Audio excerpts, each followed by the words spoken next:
This time, when we look at the brain, we're going to talk a little about attention span and brain filter.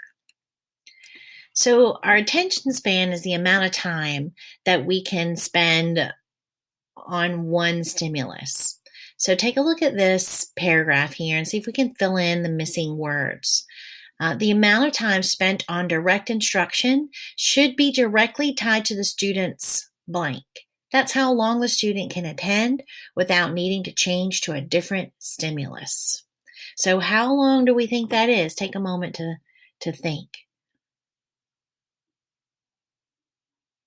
Directly tied to the student's age.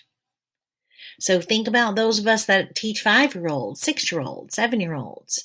That means they can probably really pay attention to us for about 5, 6, or 7 minutes. Now, does that mean our lesson needs to be 5, 6, or 7 minutes long? Well, no, of course not.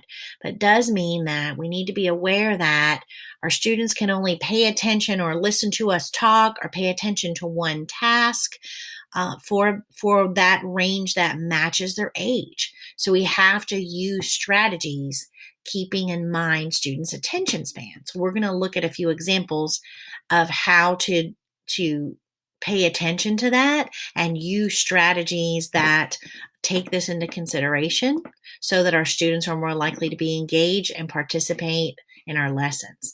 What about adult attention span, just for fun? What do you think the average adult attention span is? So I'm almost 50. So you think my attention span is 50 years?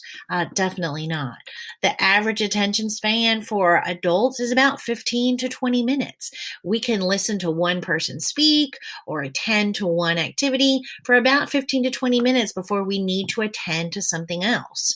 But that something else can just be for 30 seconds or a minute, and then we can come back and attend to that same stimulus again. So again, we're going to talk about some different strategies taking into consideration attention span.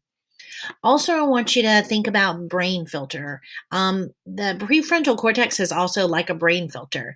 It determines patterns of what to filter in and what to filter out. Think about a classroom that has so much going on in that classroom. The brain has to recognize patterns in your classroom and determine when and what I filter in and what things I don't, what things I filter out and I don't have to pay attention to. So in a classroom that is consistent, patterned, calm, predictable, and organized, the brain is able to recognize those predictable patterns in your classroom, and it's clear what to filter in and what to filter out. Also in classrooms that have elements of some novelty, some surprise, some challenge, some excitement, and some enthusiasm, the brain recognizes these as, oh, time to pay attention and filter in that new information. So STOIC strategies, as we're going to share through the course, are designed to help you manage your classroom into those predictable patterns with some elements of novelty so that your students' brains are clear on what to filter in, to filter learning in, and not to tune it out.